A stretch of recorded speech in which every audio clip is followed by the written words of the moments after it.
Hello friends, आप सभी का स्वागत है। और आज हम मानव भूगोल पढ़ेंगे और मानव भूगोल में भी उसकी परिभाषा, उसकी प्रकृति और इसके विषय क्षेत्र को देखेंगे। तो शुरू करते हैं। भूगोल की प्रमुख शाखा। तो भूगोल की प्रमुख दो शाखा मानी गई है, मानव भूगोल और भौतिक भूगोल। भौतिक भूगोल में भौतिक पर्यावरण का अध्ययन किया जाता है, जबकि मानव भूगोल में भौतिक पर्यावरण और मानव के बीच जो संबंध है उसका अध्ययन किया जाता है। तो भौतिक पर्यावरण व सांस्कृतिक पर्यावरण के बीच संबंधित मानवीय परिघटनाओं के स्थानिक वितरण एवं संसार के विभिन्न भागों में सामाजिक आर्थिक विभिन्नताओं का अध्ययन किया जाता है। जैसे मानव ने कैसे भौतिक पर्यावरण का उपयोग किया है, वो जो प्राकृतिक संसाधन है उनका उपयोग किया है, मानव की संस्कृति कैसी है, वो कैसे रहता है, इन सब का अध्ययन मानव भूगोल में आता है। ठीक है, आगे बढ़ते हैं। अब मानव भूगोल की भी कुछ विद्वानों ने परिभाषाएं दी है, जिनमें से इन तीनों की परिभाषाएं बहुत इंपॉर्टेंट है। पहला है फ्रेडरिक रेटजल। इनको मानव भूगोल का जनक भी माना जाता है। तो इनकी परिभाषा है, मानव भूगोल मानव समाजों और धरातल के बीच संबंधों का संश्लेषित अध्ययन है। और यह परिभाषा उन्होंने किसमें लिखी थी? अपनी पुस्तक है उनकी एंथ्रोपोजियोग्राफी, इसमें। ठीक है, फिर है एलन सैंपल। तो एलन सैंपल, फ्रेडरिक रेटजल एक फ्रांसीसी भूगोलवेत्ता थे, पर एलन सैंपल अमेरिकी भूगोलवेत्ता थे, परंतु फ्रेडरिक रेटजल की शिष्या थी। ठीक है, और उनकी परिभाषा के अनुसार मानव भूगोल चंचल मानव अस्थायी पृथ्वी के पारस्परिक परिवर्तनशील संबंधों का अध्ययन है। ठीक है, और एलन सैंपल है, उन्होंने नियतिवाद की विचारधारा का समर्थन किया था, मतलब उन्होंने नियतिवाद की विचारधारा निकाली थी। फिर है विडॉल डीला ब्लाश। ये भी एक फ्रांसीसी भूगोलवेत्ता है और इनकी परिभाषा है, मानव भूगोल पृथ्वी और मानव के पारस्परिक संबंधों को एक नया विचार देता है, जिसमें पृथ्वी को नियंत्रण करने वाले भौतिक नियमों तथा पृथ्वी पर निवास करने वाले जीवों के पारस्परिक संबंधों का अधिक संश्लिष्ट ज्ञान शामिल है। विडॉल डीला ब्राश ने भी एक विचारधारा दी थी, जो थी संभववाद की। ठीक है, इन दोनों के बारे में हम आगे चर्चा करेंगे। ठीक है, अब मानव भूगोल के कुछ विषय क्षेत्र है, तो उसमें है, पहला है जनसंख्या।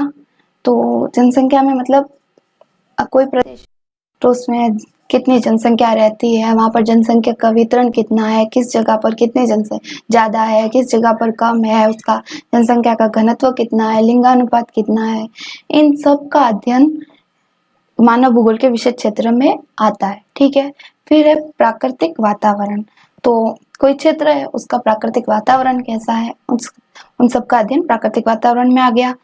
क्रमिक अनुक्रम। क्रमिक अनुक्रम मतलब समय के साथ, मतलब समय जैसे जैसे समय बीता उसमें क्या क्या परिवर्तन है, उन सब का क्रमिक अनुक्रम में अध्ययन किया जाता है। दूसरे प्रदेशों से संबंध। अब कोई क्षेत्र है तो उसके जो आसपास प्रदेश है, उसका उन प्रदेशों से उसका क्या संबंध है, या फिर कोई भी उसके दूसरे प्रदेश है तो उसका उससे क्या संबंध है, उन सब का अध्ययन दूसरे प्रदेशों से संबंध में आता है।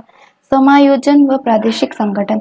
समायोजन मतलब जैसे कोई क्षेत्र है, मतलब पहाड़ी क्षेत्र है, तो वहां पर लोग कैसे उस प्रकृति के में रहते हैं, मतलब पहाड़ी क्षेत्र पर रहना वैसे तो मुश्किल होता है, पर बहुत सारे लोग रहते भी है, तो किस प्रकार से वो रहते हैं, उन सब का अध्ययन भी समायोजन और प्रादेशिक संगठन में आता है। फिर है प्रदेश के प्राकृतिक संसाधन। अब किसी क्षेत्र का हम अध्ययन कर रहे हैं तो वहां पर हम देखेंगे कि वहां पर कौन कौन से प्राकृतिक संसाधन पाए जाते हैं, कहाँ कहाँ पाए जाते हैं, कितनी मात्रा में पाए जाते हैं, ये सब, इन सब का अध्ययन प्रदेश के प्राकृतिक संसाधन में किया जाता है। तो ये छह है मानव भूगोल के विषय क्षेत्र: जनसंख्या, प्राकृतिक वातावरण, क्रमिक अनुक्रम, दूसरे प्रदेशों से संबंध, समायोजन व प्राकृतिक संगठन, प्रदेश के प्राकृतिक संसाधन। ठीक है, ये तो इसके प्रमुख विषय क्षेत्र है। पर इसके अलावा जो एक विद्वान है हंटिंगटन, उसने भी मानव भूगोल को दो वर्गों में, मतलब विषय क्षेत्र को दो वर्गों में बांटा है। एक तो है भौतिक दशाएं और दूसरा है मानवीय अनुक्रियाएं। ठीक है, ये भी ध्यान रखना। आगे है मानव भूगोल के उप क्षेत्र। देखो, मानव भूगोल का जैसे जैसे विकास होता गया, फिर वो आधुनिक काल तक आते आते कुछ उप क्षेत्रों में बढ़ गया। तो वो उप क्षेत्र है आर्थिक भूगोल, चिकित्सा भूगोल, राजनीतिक भूगोल, सांस्कृतिक भूगोल और सामाजिक भूगोल। यह मानव भूगोल के 5 उप क्षेत्र है। आर्थिक भूगोल, चिकित्सा भूगोल, राजनीतिक भूगोल, सांस्कृतिक भूगोल और सामाजिक भूगोल। ठीक है, अब है विचारधाराएं। तो 3 प्रमुख विचारधारा है। नियतिवाद, नियतिवाद यह विचारधारा एलन सैंपल ने दी थी। और फिर है संभववाद, संभववाद की विचारधारा विडॉल डिला ब्लास ने। और फिर है नवनियतिवाद जो दी थी ग्रिफिथ टेलर में। अब नियतिवाद में प्रकृति को ज्यादा प्रभावी बताया गया था। ठीक है, और संभववाद में मानव को ज्यादा प्रभावी बताया गया। पर जो नवनियतिवाद थी उसमें प्रकृति और मानव दोनों को बराबर बताया गया था। उन दोनों के बीच जो संबंध थे उसको उस पर उन दोनों के संबंध में सामंजस्य पर जोर दिया गया था, मतलब उन दोनों को बराबर तोला गया था। तो नवनियतिवाद, नियतिवाद और संभववाद दोनों को मिलाकर नई विचारधारा बन गई और नवनियतिवाद को रुको और जाओ के नाम से भी जाना जाता है और यह दी थी ग्रिफिथ टेलर ने।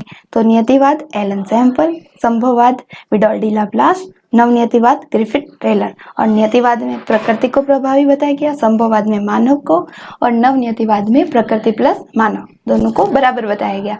ठीक है, तो आज की हमारी वीडियो कंप्लीट होती है और अगर हमारी वीडियो आपको अच्छी लगी हो तो प्लीज़ लाइक करें, कमेंट करें और शेयर करें। और अगर कोई भी या फिर इस टॉपिक से संबंधित कोई भी डाउट हो तो हमारे Telegram channel the pliers classes पर मैसेज कर बता दें। ठीक है।